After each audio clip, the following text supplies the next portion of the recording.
প্রথম দফায় record vote, বিকেল পর্যন্ত প্রায় 91.04%। কিছুক্ষণ আগে শেষ হলো পশ্চিমবঙ্গের প্রথম দফার ভোট। বিকেল পর্যন্ত গড়ে প্রায় 91.04% ভোট পড়েছে বলে নির্বাচন কমিশনের সূত্রের খবর। সবচেয়ে বেশি ভোট পড়েছে দক্ষিণ দিনাজপুর জেলায়, সেখানে শতাংশ ছুঁয়েছে 93.12।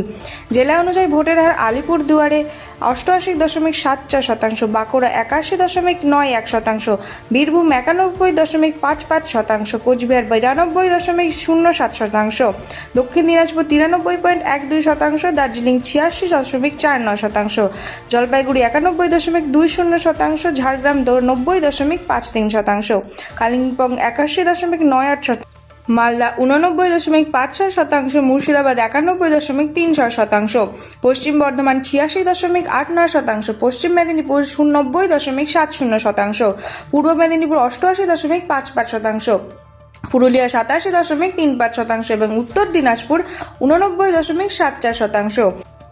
আগের তুলনায় এদিন ভোট ছিল অনেকটাই শান্তিপূর্ণ বলে জানিয়েছেন মুখ্য নির্বাচন কমিশনার। কিছু বিক্ষিপ্ত অশান্তির খবর মিললেও সামগ্রিকভাবে ভোট প্রক্রিয়া নির্বিঘ্নে সম্পন্ন হয়েছে বলে দাবি কমিশনের। অবশ্য এখনও কিছু বুথে ভোট শেষ হয়নি।